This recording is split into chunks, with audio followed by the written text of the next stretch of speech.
see everywhere. They're in much better shape than these old ones. Drive the tank right over. Oh, really? Oh, that's fun.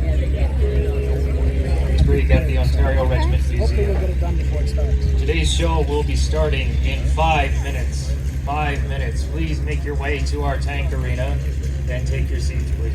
Thank you. Attention, visiteurs, bienvenue à Tank Saturday Blitzkrieg au musée du Ontario Regiment CVLC. Le spectacle commencera en 5 minutes. 5 minutes. Venez vers la reine des chars et prenez vos sièges, s'il vous plaît. Merci.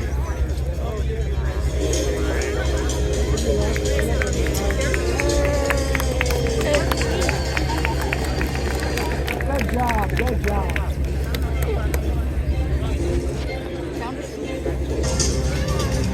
See how it looks like that tunnel. It's meant to be a sniper type. You might not think it does a lot, but it's $2 and it's never what it says on it. Plus it's sometimes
Not real bullets, but they shoot the guns.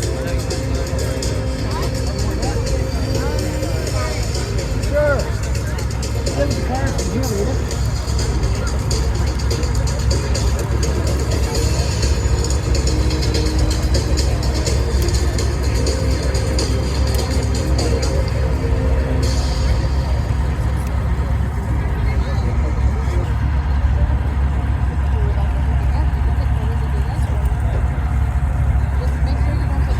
Good afternoon, everybody. Bon après-midi à tout le monde. Welcome to Tank Saturday Blitzkrieg at the Ontario Regiment Museum. Bienvenue à tout le monde. How are we doing today? Excellent. My name is Sam. Je m'appelle Sam. I am the assistant curator, assistant conservateur at the museum. It's my pleasure, c'est mon plaisir to welcome you here today. Today's show is going to be nothing short of epic, I can assure you. And for a start, today we're going to have Museum President Alan Duffy come out and make some opening remarks.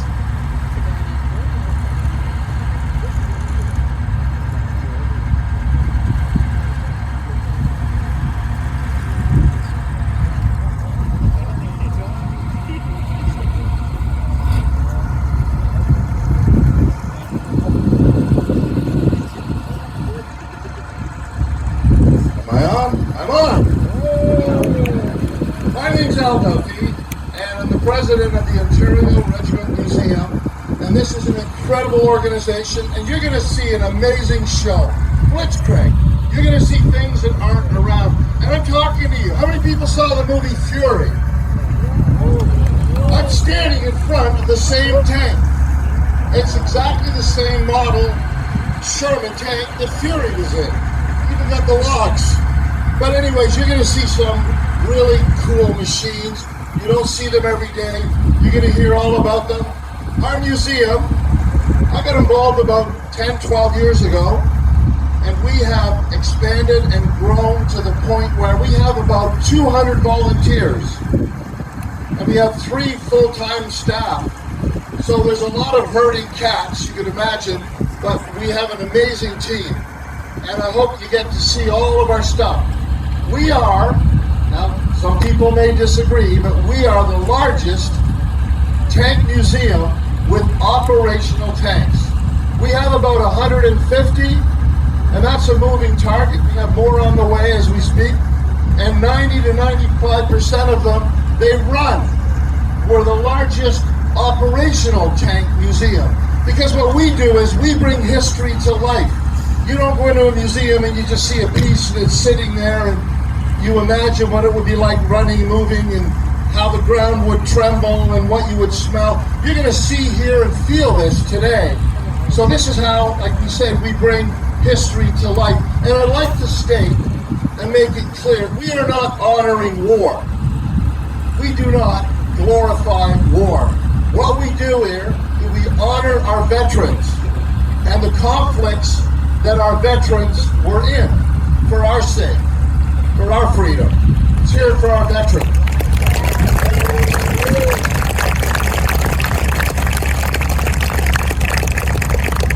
How many people here play World of Tanks?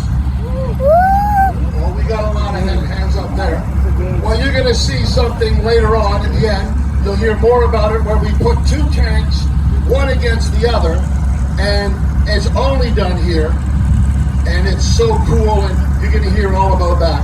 If you like what you see, if you, as you tour the facilities, and you see our crew and our volunteers, if you got some spare time, you want to be part of our band of brothers, we have a recruiting station inside, right near the gift shop for our museum, because we do rely on volunteers, and we would sure welcome anyone in whatever capacity you can, and a lot of people bring a lot of different things to the table.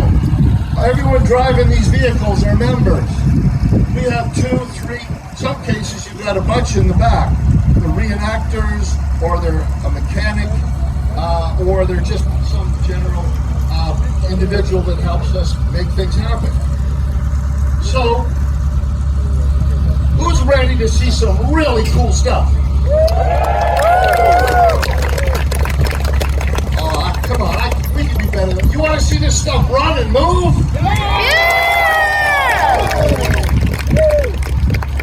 I hope you're here to watch this stuff. This is amazing. I live, eat, and breathe this, and I get excited just looking at it. So thank you so much for coming out on what turned out to be an amazing day. We were all huddled inside when it was thundering and raining and lightning, but look what happened. So thank you so much for coming out and supporting us. You guys way down there, thank you so much. Not sure if you can hear me, but on that note, do we want to play something? Okay, this is a tradition we always do, rightly so. Can everyone stand, please?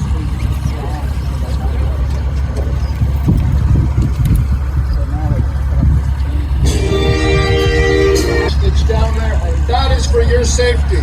Please stay on that side of the fence, because we got a lot of moving machines. They weigh a lot, and you can imagine the damage that could happen. So please stay there. You're going to hear some more safety talk. So at this point, because we have an amazing day, I want to introduce you to the Master of Ceremonies, a gentleman that's been with us forever, and he is the Executive Director of the museum, and he keeps us all together, keeps us focused. Let's have a warm welcome for Jeremy Blowers.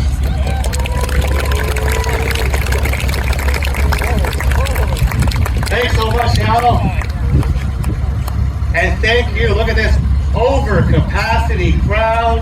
Unbelievable. Thanks so much for coming out. The weather was wrong. There's supposed to be a lightning storm right now. So a couple things before I get started on just on safety. If, and it doesn't seem that it will be that way, if there is a lightning storm, we will have to pause the show. We won't cancel the show, but we don't want most of you guys sitting in metal bleachers and many of our volunteers in metal vehicles if there's a lightning storm on the field. So If there's any sort of emergency, be it security, lightning, if there's some sort of safety issue here in the tank arena, you're going to hear this. Okay, 3 blasts of the horn. Also over our radios, all the staff will be notified that there's some sort of situation. If you hear that, do not panic. Stay where you are until we come over the PA with some instructions. It could be that there's some sort of safety, both for the safety here in the tank arena and also for the safety of you guys watching. So safety is very important in a type of museum like this, which is very rare when we run these types of military vehicles and heavy equipment. Now, I do have one special announcement that came from the crowd today. But first I'm going to ask, how many of you have ever been to a Tank Saturday by a show of hands? Wow, only 1/5. Well, the rest of you are going to get quite a surprise today. It is going to be very loud. Okay, so if you do have young children and you don't have hearing protection, I'm going to give you a demonstration right up front when we start the show here about how loud it can get. So just be mindful if the children are disturbed by this sound. These are all real sounds, black powder, weapons firing. You can always cover their ears or just safely take them away to the quiet of the Military Vehicle Conservation Center. And speaking of young people, I understand that someone in the crowd here is having a special birthday.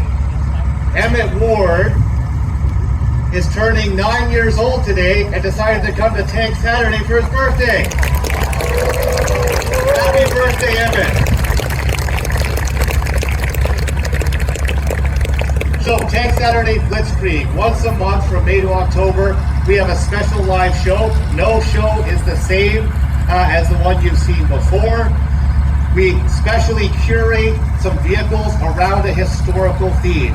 And if you know what blitzkrieg is, then you can imagine that we're going to show you vehicles and we're going to talk about the history of the Second World War, one of the most devastating conflicts 80 years ago today. It killed over 50 million people across the world. Historians say over 50. Think about that. The population of Canada this year just hit 40 million. Can you imagine? 50 million people died during the Second World War, all across the globe. It was a horrible conflict, and we're going to talk about that conflict, and we're going to look at some of the equipment that developed from the early part of the war till the end of the war. Now, one of the pieces of equipment behind me that at the opening of the show is one of our 2 operational M4 Shermans. This is Bart. What's special about Bart? Bart runs just like all the other vehicles in our museum, but Bart is fully operational, including its 76mm main weapon, and we are going to kick this show off with a bang. Then we're going to show you all the vehicles, and at the end there's going to be a special finale. Al talked about it, World of Tanks Battle Royale, a simulated tank battle. It's only ever been done once before by us, with 2 Second World War tanks. Now, does that sound like a good show, guys? Yeah! I warn you, this will be loud. Sherman crew. On my mark, fire 1 round.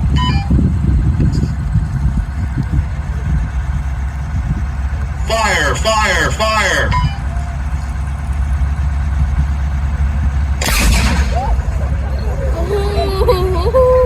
That's real black powder, ladies and gentlemen. Now, obviously, we're not firing projectiles. I think our neighbors would be very upset with us about that. That would be very dangerous. But that's actually a real shell at the beach with black powder, so that you can feel and hear, see the smoke and the sounds of what these vehicles firing would be like. Now, we have 1 more round for Bart before we get to the main show. I want you to see what you're going to expect. And I'm going to get out of the way, and on my command, you'll fire 1 more time if you wanted to get your cameras out or your phones to get some video of this. Sherman crew, on my mark, prepare to fire. Fire. Let's hear it for Bart and the Sherman crew. Definitely starting off our show with a bang. We're going to see vehicles light logistics vehicles, armored cars. I'm going to explain them all to you, what their roles were, who built them and who used them, both from the Allied and from the Axis countries in the Second World War. So are you now ready for blitzkrieg? Yeah!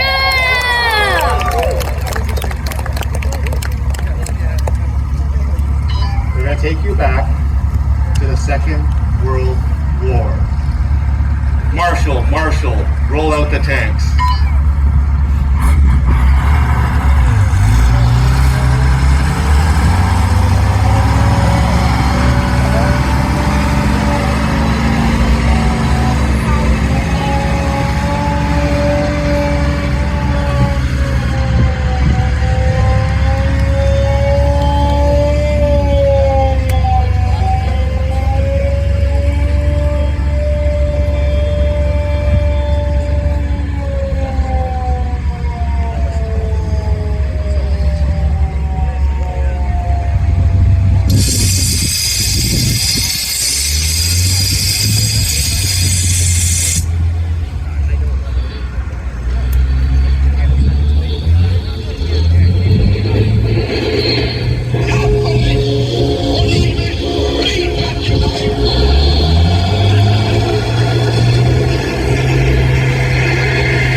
So there's our parade lap of today's show vehicles, and we're going to go through them in different groups to try to tell you the story of the Second World War using vehicles.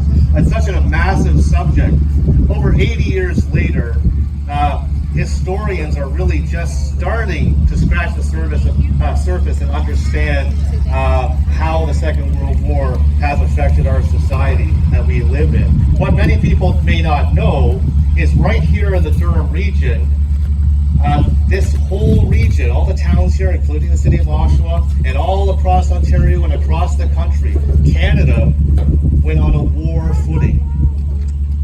We completely transformed the way we do things, the way our economy, so that we could play a major role in this massive conflict. And those changes we're still feeling today.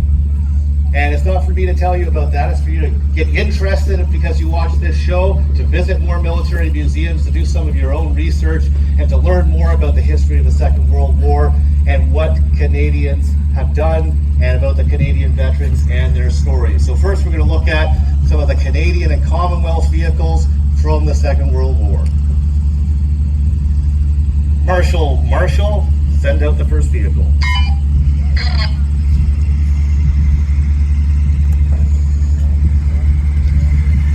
So obviously, this vehicle that you're seeing here is not a tank. It's a truck, but it's an exceptionally important truck. Notice the badge on the front of it. It's probably like some of the vehicles that you drove in here today. It has the little bow tie, the Chevy bow tie, because this is a GM vehicle. It is a Chevy CMP, or Canadian Military Pattern Truck. And if you really look at it, it kind of looks like a British truck if you think about the Second World War. And notice where the driver is. The driver is on the opposite side that you're used to. He says right-hand drive. And I'll explain that when I get him out here in front of you.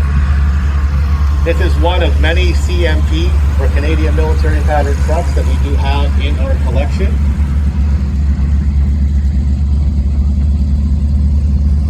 And they're exceptionally important to Canada's role and the history of the Second World War. Because we can watch a lot of movies and play a lot of video games, but the United States didn't enter the war until December of 1941. The war started in Europe in 1939. Then the fall of France, the fall of the Low Countries, much of Scandinavia, and Britain stood alone, except for its empire and the Commonwealth, like Canada. Britain had lost almost all of its military transport during Dunkirk, and they turned to Canada to make up those losses. And all of Canada's industry and all the automakers, the big three as we used to call them, Chrysler, Ford, and General Motors, switched all of their production to military production. The last civilian vehicle to roll off the line in Oshawa here at the huge Autoplex was in 1942. So it took a few years to ramp up. So we had to build vehicles to replace the losses of the entire British European Army, and then to supply them to all of our allies. We've made trucks, armored cars, tanks, planes, and here in Oshawa, this was built actually just at the General Motors plant in Oshawa. This is one of the examples of the Canadian Military Pattern truck. This is actually a very heavy truck. This particular one is a battery truck. It has a huge generator in the back so that it could charge batteries and replace batteries and other vehicles and tanks on the battlefield. And it's little known. Think about this impact. Canada built more military vehicles, just little Canada, built more military vehicles in the Second World War than Nazi Germany, Fascist Italy, the Empire of Japan, and all the Axis powers together. And that's an actual fact. You can look that up. So imagine the industrial power, and it changed our economy, it changed our society when Canada could really produce that much material for our allies and for ourselves. The trucks are very important, and that's why they're in our collection along with the tanks, because they tell the story of mechanized warfare. It's not just tanks. For every tank that will be out on the front, there'll be at least 25 different vehicles, trucks, logistics vehicles behind the front, supporting those tanks and supporting the infantry that were up ahead. So this was actually restored over 40 years ago, and has been in the collection. It's one of the oldest vehicles that we've had in this collection. And then once again, the Canadian Military Pattern. You can look that up, and all the incredible variants that we've made across the country, and a lot here in Oshawa. So let's just wave there. If you guys could just, the crew there. If you just hear it for the CMP crew.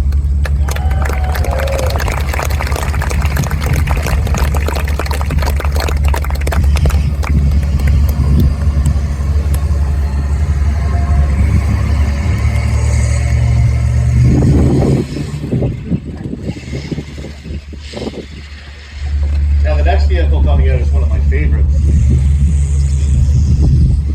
And at first you're going to think it's a tank, but it's not.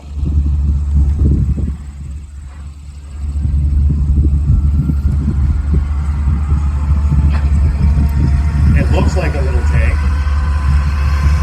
It's tracked. And it's very, very quick. This is actually a British designed vehicle, designed in the mid-1930s in the interwar years, known as the Universal Carrier. More famously, it's come to be known as the Red Gun Carrier, because officers in the Second World War that operated at Red Gun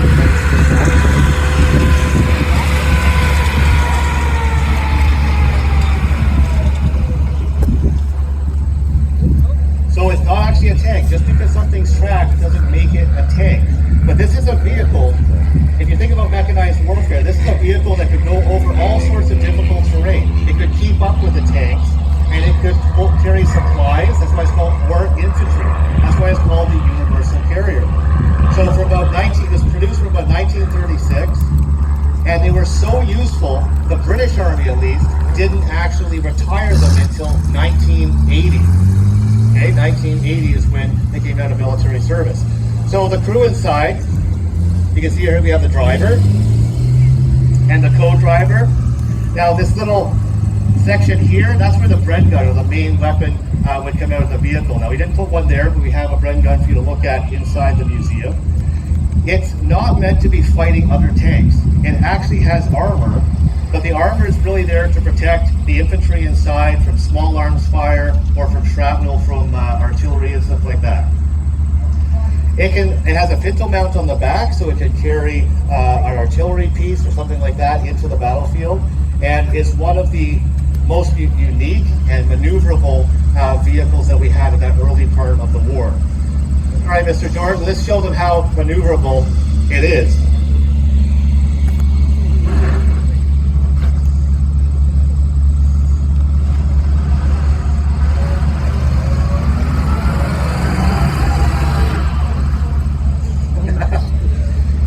Now it's not a tank, but what you see down here at the museum is what we call a tank donut. All right, that's when something can turn like on a dime. So exceptionally fast, exceptionally useful in many, many roles. To roll up with a tank, to be full of infantry so that the infantry could dismount and support the tanks, to carry supplies, and just so useful that it served even with Canada and other Commonwealth countries. These were used up into the 1950s and 1960s. But such a useful vehicle that's serving well into the 20th century. Let's hear it for the Bren gun carrier crew, volunteers.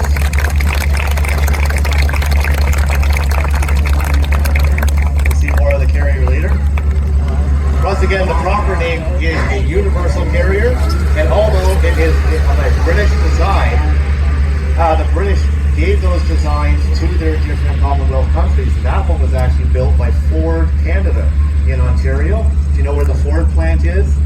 Along the QEW there, that's where that was built during the Second World War. Now, as Britain had lost a lot of its equipment and was behind in the development of equipment, Canada, Australia, India, South Africa, and other Commonwealth countries were scrambling for military equipment. The United States wasn't yet involved in the conflict, but we were their customers. We produced we purchased a lot of American equipment well before the United States was involved in the war under a program called Lend-Lease.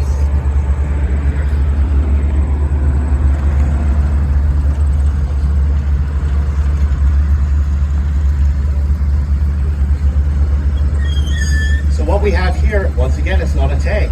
You can see it's a wheeled vehicle. This is an armored car. This is an M8 Greyhound. It was built in the United States, and it was sold to a lot of Commonwealth countries.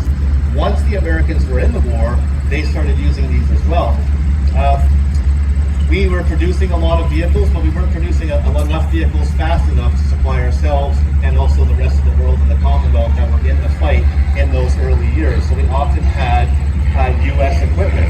So this is done up in the markings of the Royal Canadian Dragoons, which is an armored regiment of Canada. It, once again, is not made for fighting tanks. This is for supporting infantry who are doing reconnaissance. What is reconnaissance? Reconnaissance is sort of like a sneak and peek. It's a very dangerous job. So it has to be a vehicle that's fast, fairly low profile, and can get far ahead of the main force and have a look around. Report back if they see enemy, minefields, what are the ground conditions like. So those who served in these vehicles, these scout vehicles, it was a very, very dangerous job. They had to be able to at least return some fire and fight back against other light vehicles. But if they came up against tanks or anything heavy, they're going to move very, very fast. So it has a turret, which makes some people think it might be like a tank. That turret can turn 360 degrees. and has a 37 millimeter main weapon. Now in the early part of the war, say 39 to the beginning of 42, the 37 millimeter was a main weapon that could take out almost any tank on the battlefield. You'll see through this show that as the years went on and technology advanced, the vehicles and the weapons got larger and larger. So technically, the M8 could take out a German or Italian tank, but often wouldn't want to fight those vehicles because of its thin armor. Here you can see one of the driver's hatches, and you can just see it is armored, but that's fairly thin. That armor is going to protect you, say, from some pistol or rifle fire, some shrapnel, but not from an incoming shell with anything comparable to the 37 millimeter. It does have a full crew, a co-driver, and a gunner and a commander. And here you can see the commander has a 50 caliber machine gun. So that 50 cal could be used to fire at infantry, provide support to our infantry, or also could actually take out small vehicles. The 50 cal, although classified as a machine gun, is pretty much a very small cannon. So also, doesn't this vehicle have a siren? Let's hear the siren.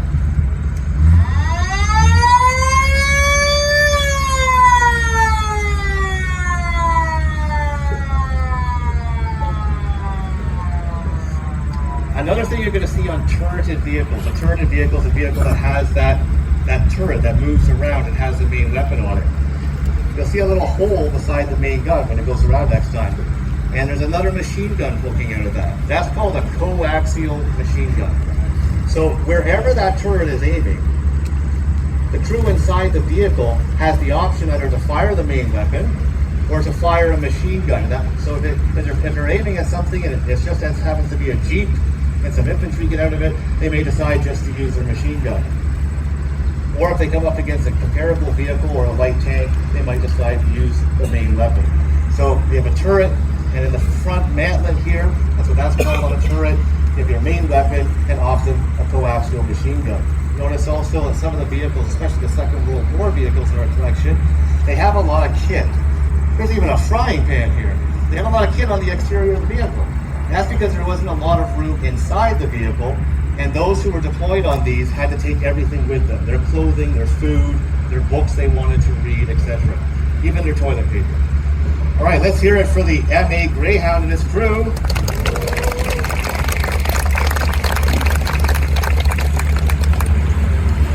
Now we're going to have the Canadian vehicles. They're going to do a lap for you so you can see the Canadian vehicles all together.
Built Chevy CMP, or Canadian Military Pattern Truck, 1943. We have a Ford built in Canada Universal Carrier, also known as the Bren Gun Carrier, and the U.S. built but Commonwealth used M8 Greyhound light armored car, flying Canada's red ensign, which was the flag of Canada at that time.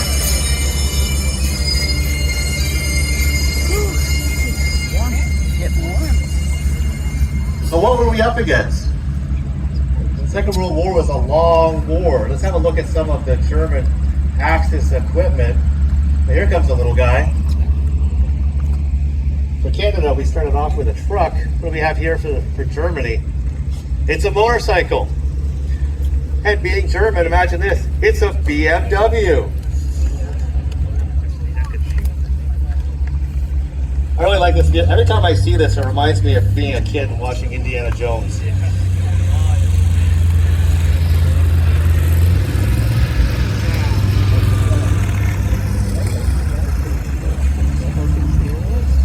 So just a little guy here, but once again, we wanted to show you a lot of different vehicles that would be used in the Second World War.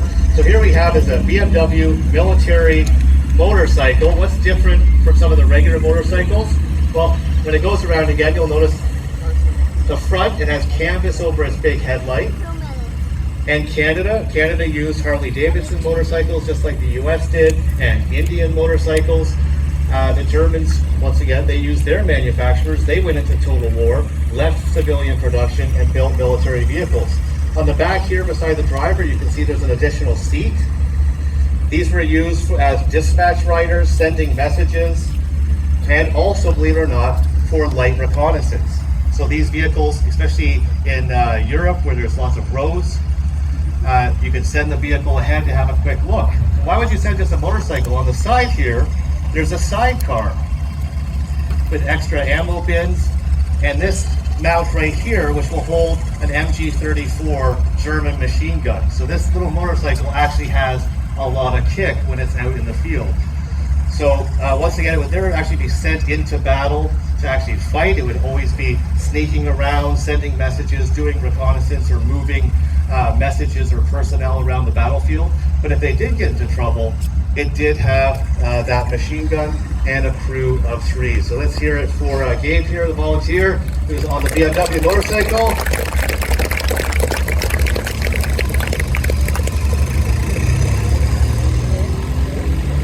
Lots of our collection are very big. It's nice once in a while to see something small.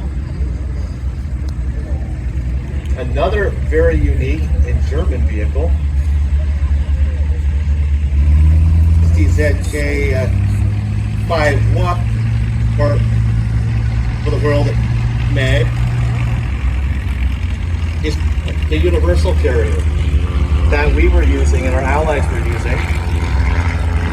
Well, the Germans were so far ahead of the West in both production and design of armored and military vehicles. You can see why in those early years of the war they had such great success. When we were moving infantry around with the Bren gun carrier, this is the type of vehicle that the Germans had. This, you can see, we commonly call this in the West a half-track, and I think you can see why.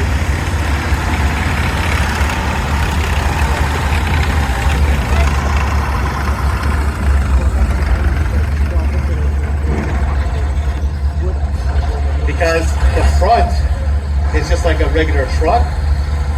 It has a wheel, but then it has 2 tracks. So like the Bren gun carrier and like tanks, it will allow it to push through difficult conditions. You'll notice that this handbag had no problem whatsoever going through that mud hole over at the edge of the tank arena, whereas a truck, it avoided that hole. So especially on the Eastern Front, in the rainy season where there are less paved roads or gravel roads and a lot of mud roads, the Germans recognized very early on, even before they invaded the Soviet Union, a need for this type of vehicle. It, just like the universal carrier, it is a personnel carrier meant to carry troops.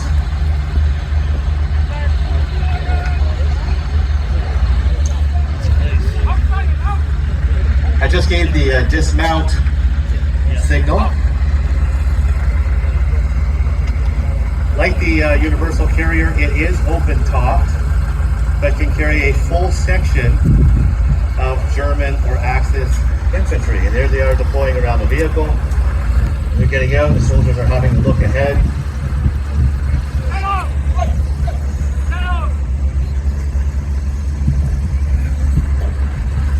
So this isn't a full section, but it can carry a full section of troops onto the battlefield or taking them off the battlefield. The crew itself, it has a driver, these very small slits that the driver is looking out of, and it has its crew commander.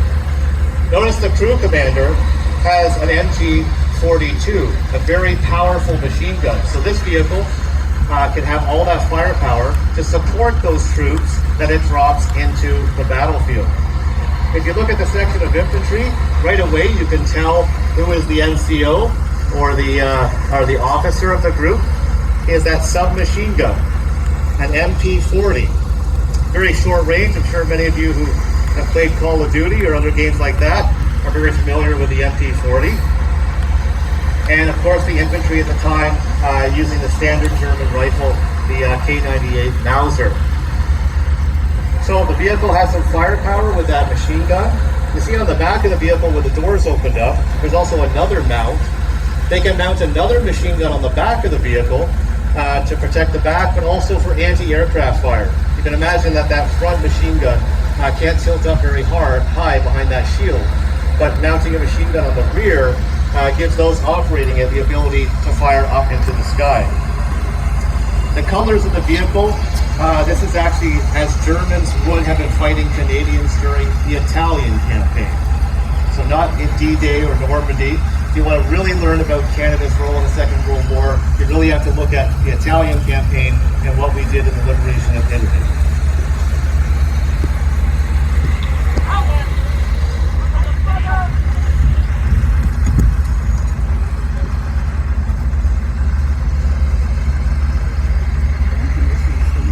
When it goes around next time, on the non-driver side, they have those hashes that protect the driver. They're actually down. And look how thin the slits are there. So if they were really in a dangerous combat situation and they were being fired upon, you can imagine that through inside, the infantry would all be ducking their heads down behind that armor. And those operating the vehicle would just be looking at those very tiny slits. So very difficult vehicle to operate. And obviously for safety reasons, we have those armored doors open for our volunteers. And those who are in this, those are professional actors, reenactors, German reenactors. You can see them at some of our large shows here, like at Kino Tank Weekend when we do battle reenactments. And also they're professionals. All their kit is original and real, just like the vehicles you're seeing. And they often also perform in movies and television series across Canada in Second World War television production. So let's hear it from the reenactor crew and the animated crew.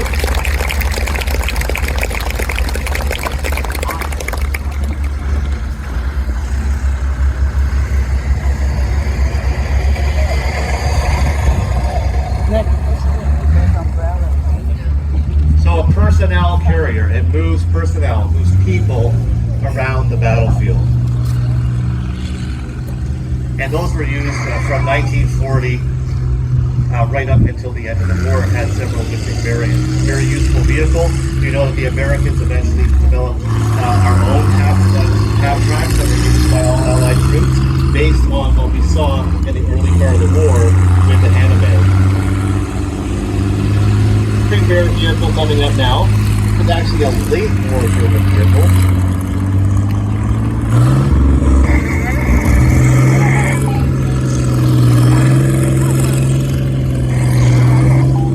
The ambush pattern on this vehicle is actually from Normandy in Western Europe, Northwest Europe. So how the Germans changed that up at the end of the war. And I bet you think that this is actually a tank. And I'm going to tell you why it isn't. This is the Panzer 3018, famously known around the world as the Hexer.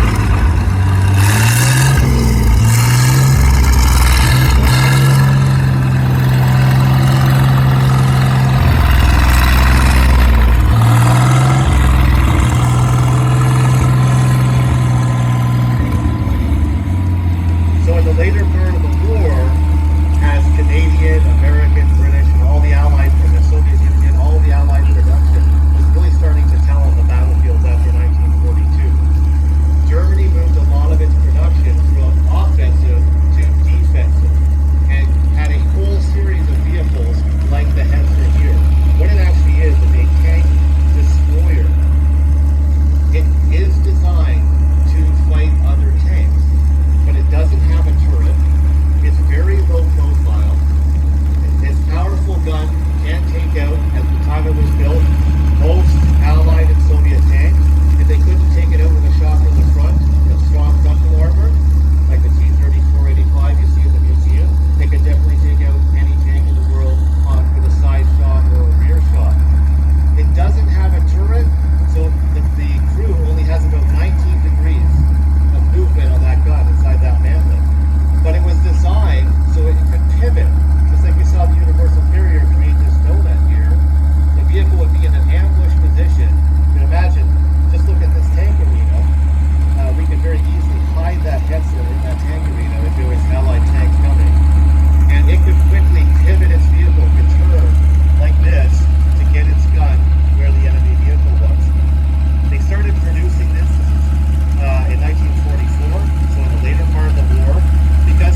it goes around again, you'll note that below those two viewports, there are some painted black ones. And that's actually a trick. They found that this worked against the Soviet tankers. Because if they're firing at the viewport to try to kill the driver, so they painted fake viewports on the strong frontal armor, hoping that the tanker would aim for that instead of the viewport, which could possibly damage the vehicle and into the crew inside. So it has a driver, a commander, he's up top. You can see when it attaches, he's completely high down, so they can find an ambush tank. The word Hetzer, which wasn't really used during the Second World War, in German it means tank hunter. So this is considered not a tank, but a tank destroyer or tank hunter. So let's hear it for the Hetzer team. See this thing go around again. See, as a ground guide, I have to get right in front of the driver so he knows, and now you can see the two commanders.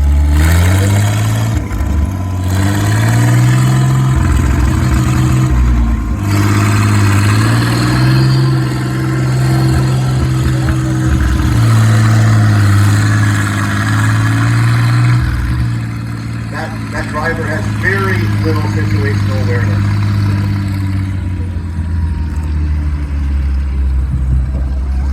All right, let's have a look again at these vehicles from Germany in the Second World War.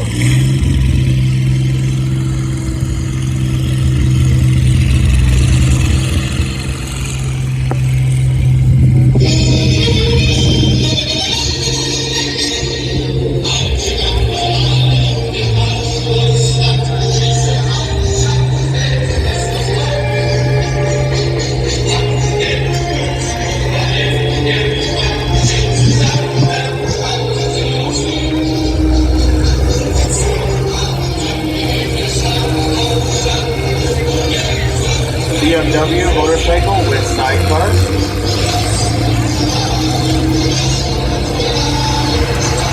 The 251 anime. Armored personnel carrier.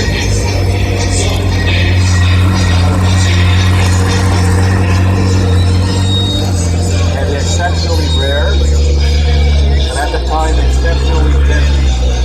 Not Congress 38. The Hetzer.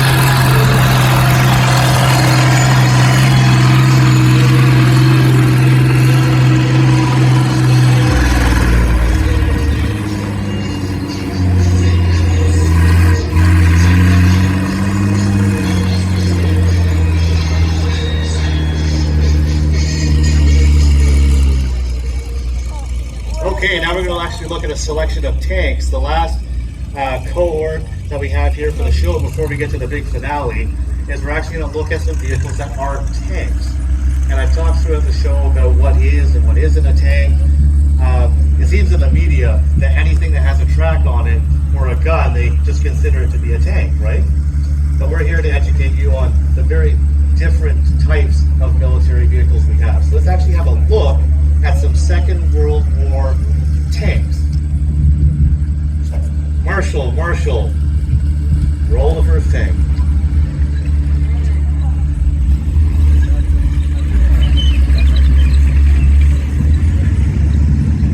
And what you see here is actually the oldest tank in our collection. Some of the early part of the war, that blitzkrieg part of the war. This is a 1941 M3A1 Stuart light tank.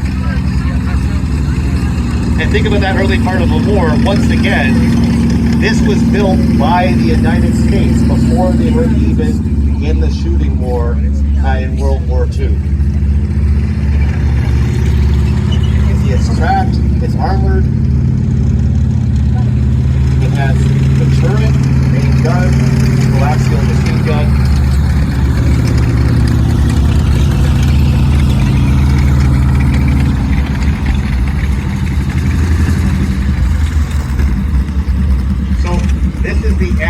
MA3 Stuart, or Mark III light tank. There was a Mark II that was built by the Americans before it. And in the early part of the war, again, let's look at the main weapon. It's very similar to that MA Greyhound armored car you saw. That's a 37 millimeter main weapon with a 30 cal coaxial machine gun. It has a full turret. It has a crew of 4. Built in 1941, it was sent to the British in North Africa.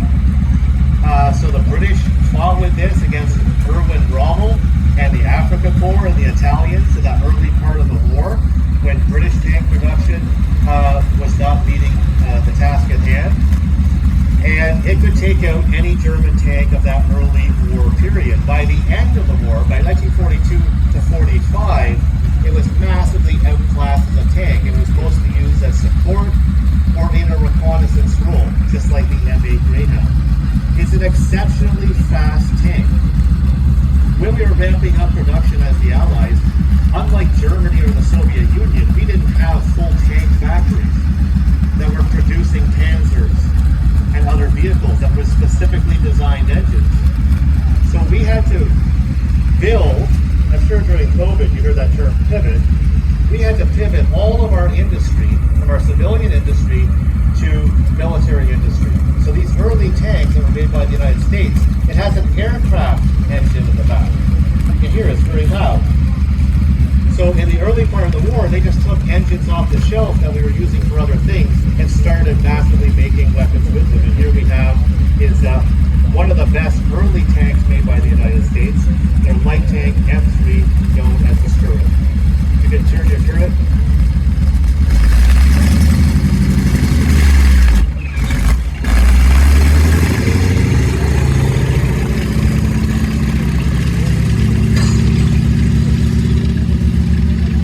Delivered to Canada, to the UK. The Stuart served right past 1945, as it was outclassed in the European theater by late 42. It was still used in the Pacific right up to the end of the war. And now here's a German. What were rebuilding tanks like the Stuart up to fight up against?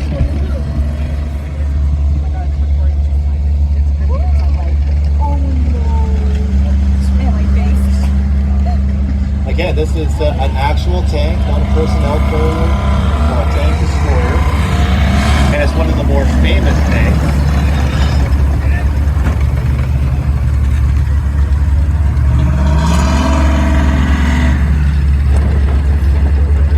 This is the Panzer III.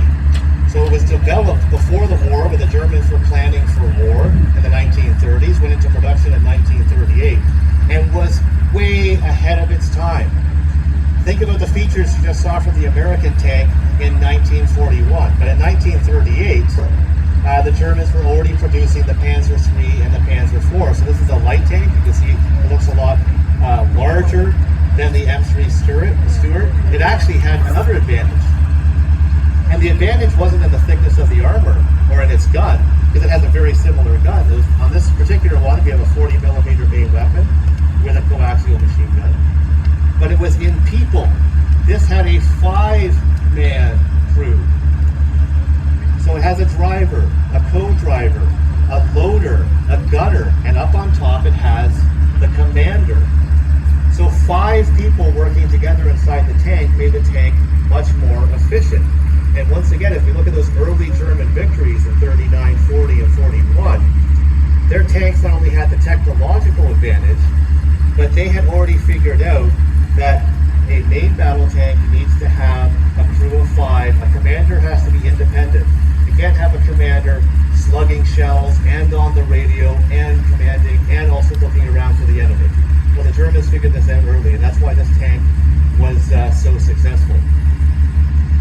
So the finale we're talking about is going to be a simulated tank battle. And what we're going to show you at the end of the show is 2 contemporary tanks that would have actually come up against each other during the Second World War, early in North Africa. And that would have been the M3 Stuart and the Panzer III, that would have actually fought each other in those early years of the Second World War. and it will be loud. Let's give you a demonstration. Panzer crew, on my mark, fire.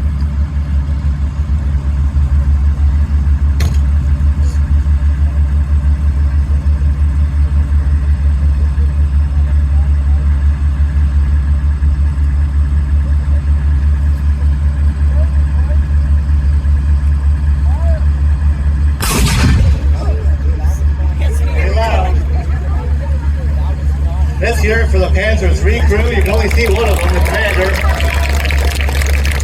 We have a gunner and a driver in there. Thanks, guys.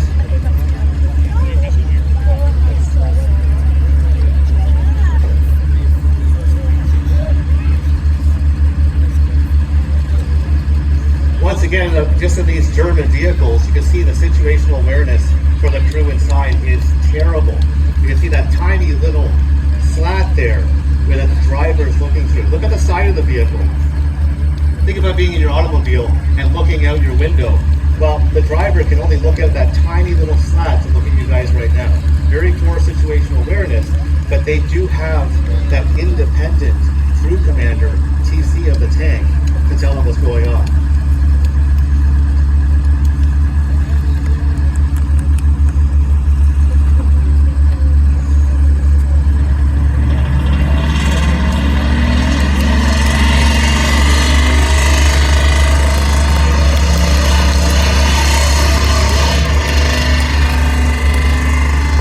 Successful tank, served from 1938 up until 1945, right to the end of the war, even though it was outclassed. So just like its contemporary, the M3 Stuart, instead of being in a frontline role, by the end of the war, it ended up more in a supporting role. But what were we building by the end of the war? How have we learned from fighting the Germans? And when our industrial might finally caught up, we built things like the EZA Sherman, like the T-34-85 that we see the Soviet Union had built, that's in the museum. So here comes Bart again. We'll learn more about this. So Bart, this particular tank was built in the end of 1944. And it was one of the most advanced Shermans that were ever built. The Shermans hit the battlefield by 42.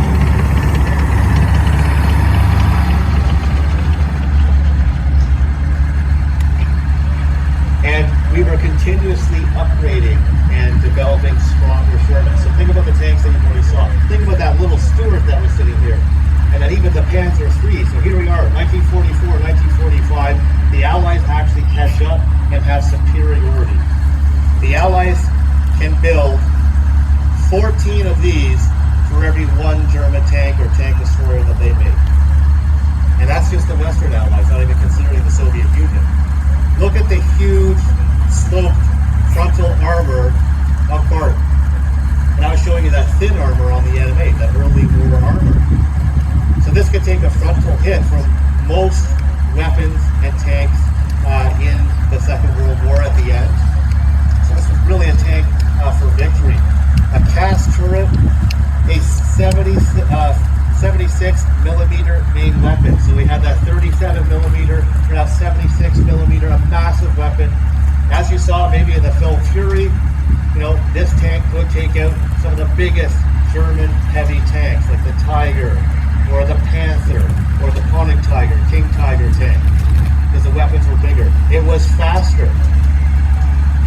Now finally, we figured it out.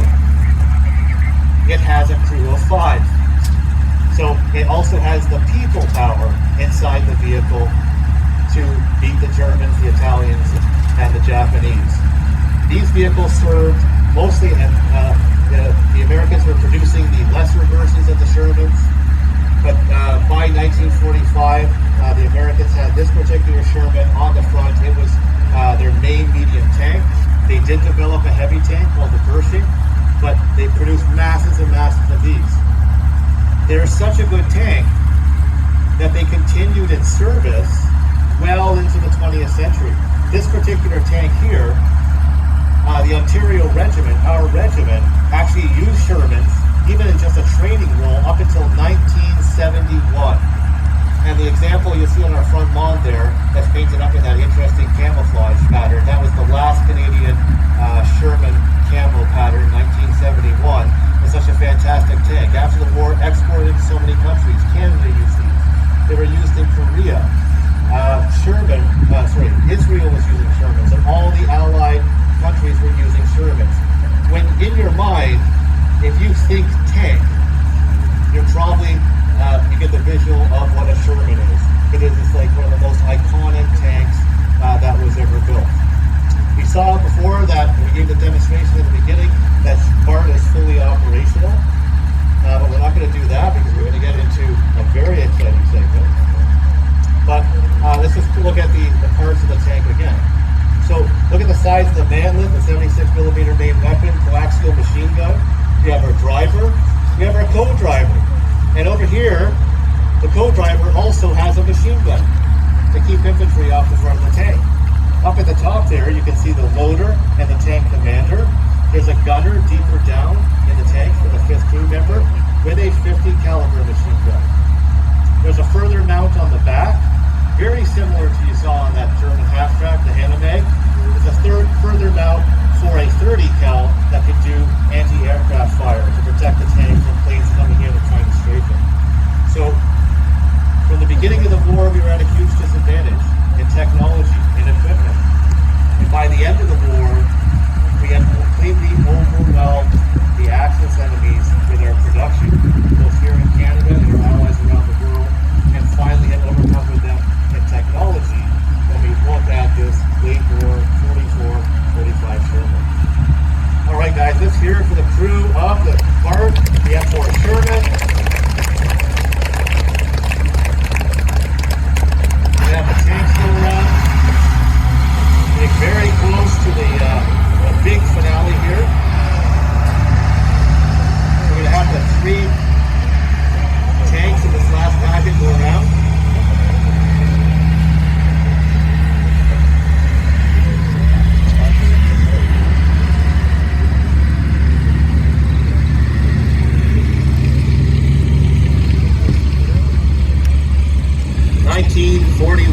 American-built M3A1 Stewart light tank.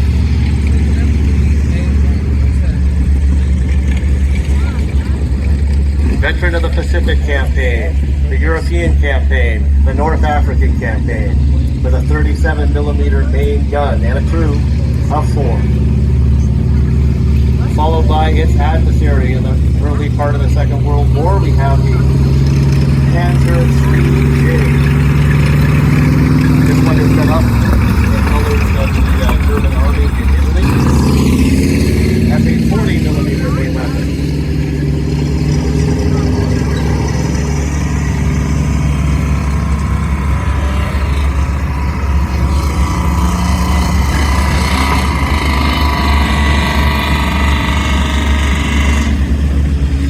And BART. Can you imagine if that M3 Panzer III came up against BART? Let's have a look at all the vehicles in today's show.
now we're getting to our show finale, and I'll tell you, this is going to be loud.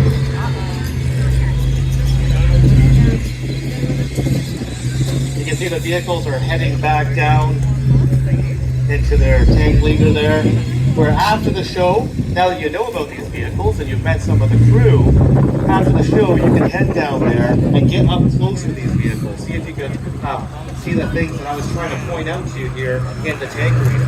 Also, our volunteers are exceptionally passionate about the vehicles that they operate and they restore. So I'm giving you an overview to fit into a show, but lots of details about these vehicles, their service, the different parts of the vehicles, thickness of armor, types of engines. Our crews will be very happy to discuss those with you down at the tank logger. Now, this next segment is actually something that we created from one of our sponsors, World of Tanks. It's a tank video game. You can play it on PC, console. You can even play it on your phone. We actually have the World of Tanks experience in the Military Vehicle Conservation Center, so you can try out the game. It's a free-to-play game where you build your own tank museum, your own tank garage, and you can use some of the different vehicles and combat other players around the world. So we've created a segment called World of Tanks Battle Royale. And so what we're going to do for you is we usually have two giant Cold War tanks, the ones that you see sitting there in the MVCC, like the Leopard tank or the M60. But because the theme is the Second World War, and it's a special theme to us, we're going to do something we've never done and have a simulated tank battle between those two contemporaries, the M3 Stuart and the Panzer III. They're going to come out here once we clear the field, and they're going to duke it out on the tank arena.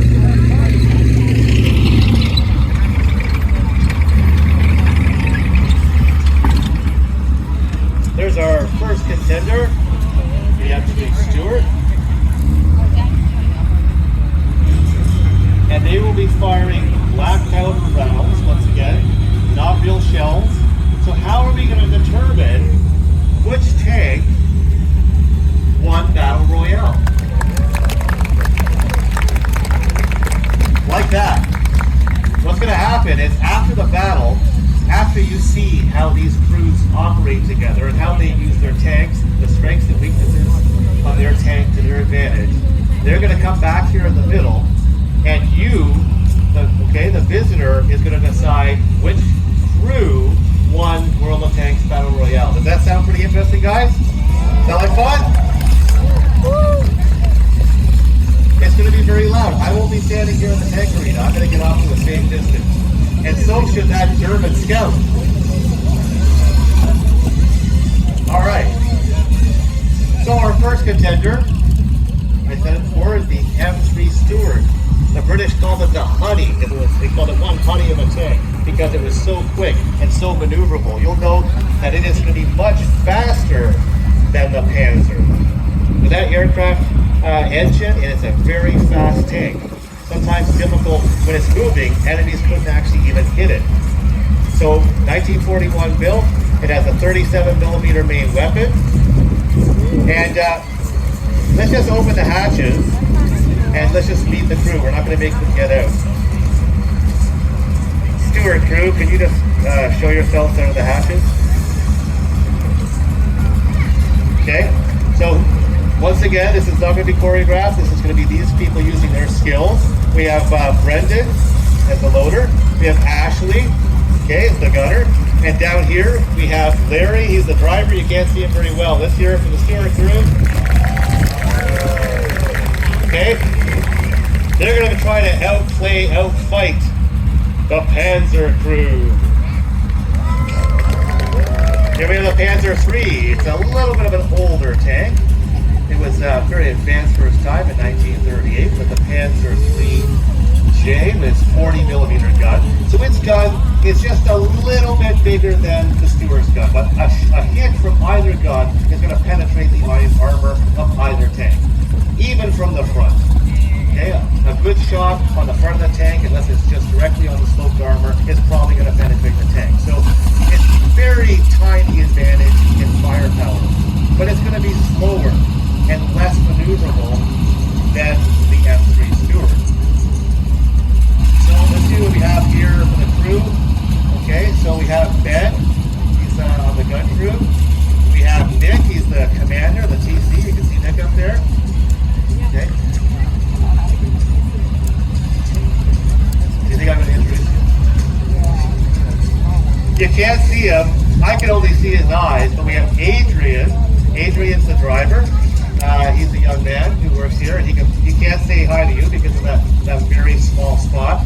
And also as one of the gunners, we have Scott.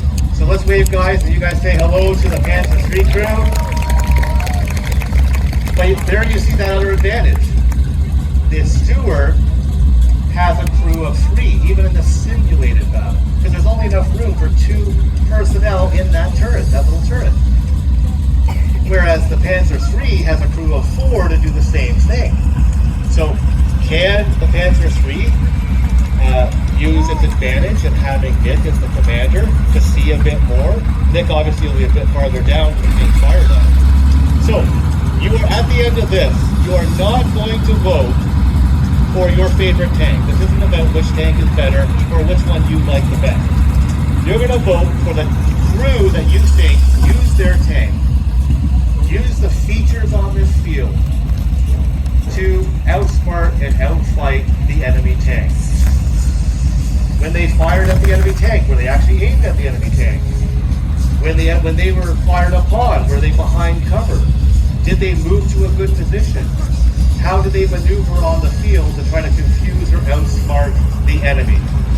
I'm going to get off the field. I'm going to narrate from the side because this is going to be fast, loud, and a lot of fun. Are you guys ready for this? Are you ready for Battle Royale?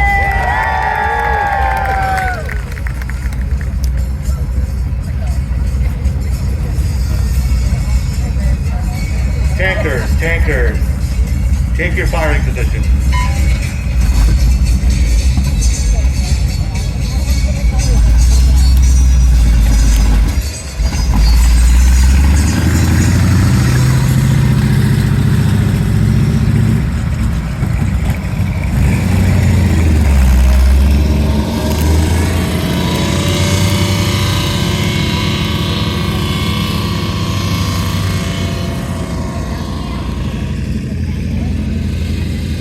Already you can see the speed advantage of the Stuart. He's almost in firing position while the Panzer is still moving behind some cover. Ooh, clever. It's turning, buddy. Is the Stuart charging the Panzer using its speed? The Panzer has to leave its position. Been completely flanked by the Stuart.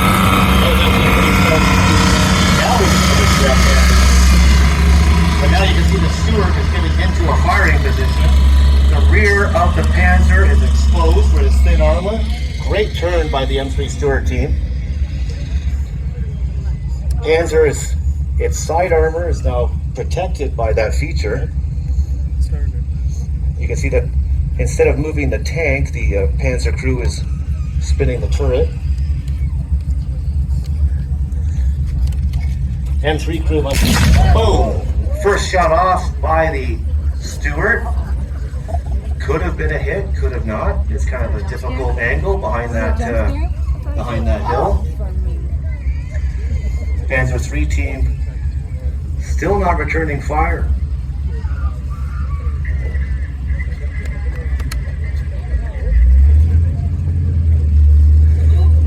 Panzer's finally got the turnaround. They see the Stuart.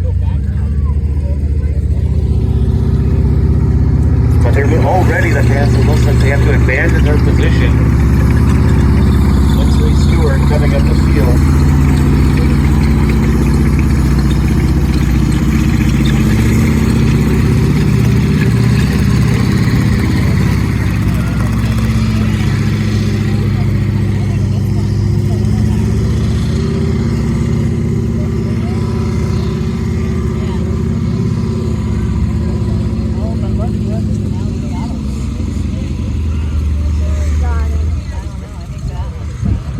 Again, the Stuart in firing position, aimed at the back of the Panzer.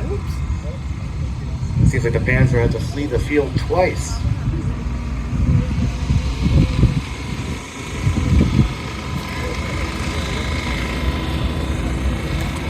Stuart, look at his gun. The Stuart turret is tracking that Panzer. Panzer now has its hull protected, but the gunners are, there you go, the Panzer is finally trying to find that Stuart, tracking him. Whoa, simultaneous hits. Yeah. Great shot by both.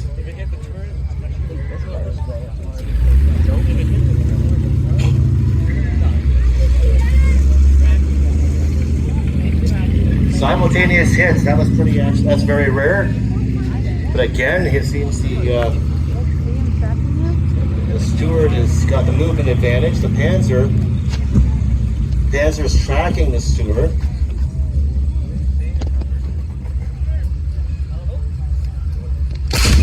Another shot by the Stuart.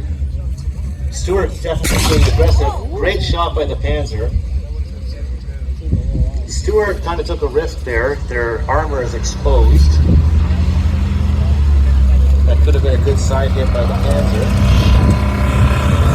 And now you can see the Stuart, it's almost completely exposed. Great job on the Panzer. And he's good on that M3.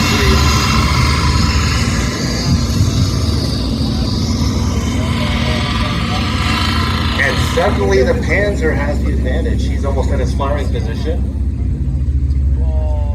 The Stuart is just getting into firing position. See how quick of a turn that was on the Stuart. Very maneuverable. Another shot by the Panzer. Stuart still tracking, looking for him. Returning fire.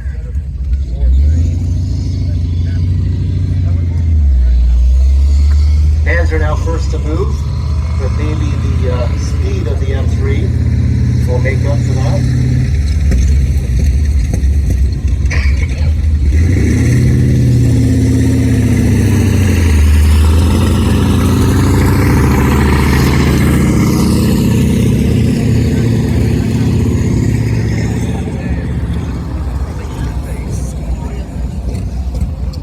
Panzer first into cover, already tracking the M3. Great job this time by the Panzer team. Look at the turret moving, tracking that tank. Stuart crew not even yet tracking. Oh, great shot by the Panzer. Now the M3 has found his target. Gonna try to respond. Okay, 5-4. Yeah, we're not used to tense fire.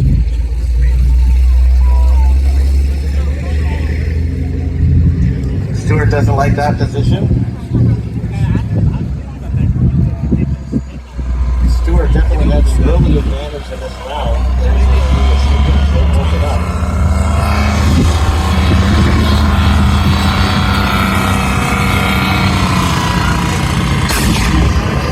Panzer firing on the move.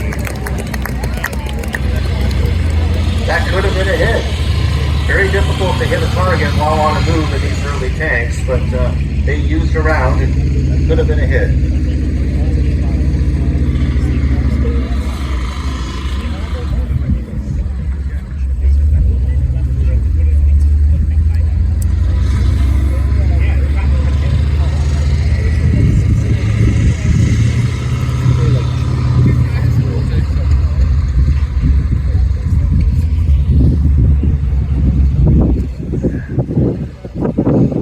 All right, you can see the Panzer commander. He's out of the turret.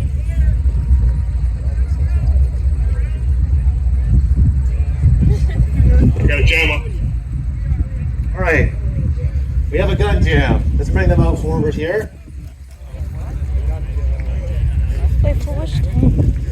I know that was cool, but save your applause for them. They're gonna be here so you can judge.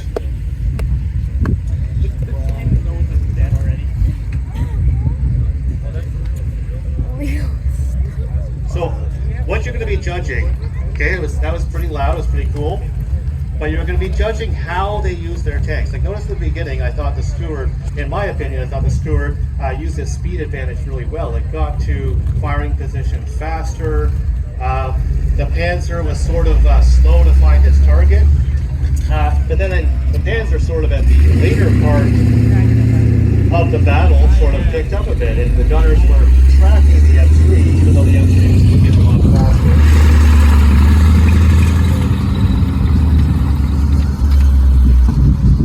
Let's get the two tanks up here.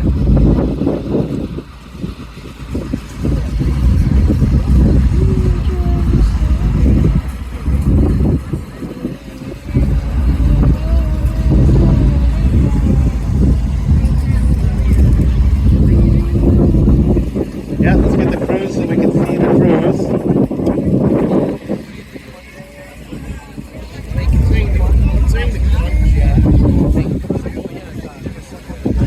Now these guys have been training and doing this for several years. But mostly in battle reenactments, never really in a live show like this. Let's put the cruise up here.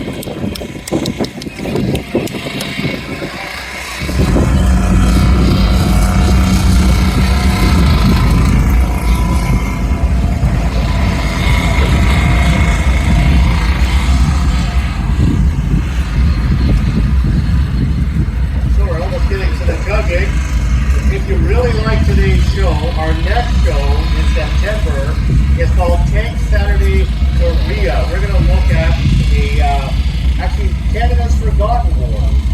So there's not a lot of movies and documentaries about Canada's part in the Korean conflict.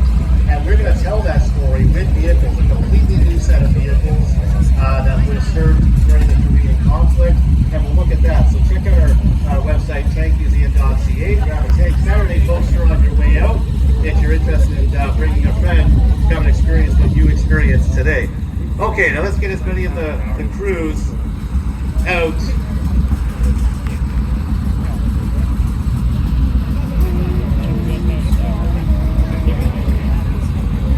Okay, so this is how it's going to work. Remember, you are not voting for your favorite tank. You're going to tell us what you thought the best crew was in using the strengths and weaknesses of their tank. So by applause and by hoots and hollers and clap, who believes the M3 Stuart team won? Not bad, Stuart. By applause, by hoots and hollers and a clap of hands, who believes it was the Panzer team that won that one?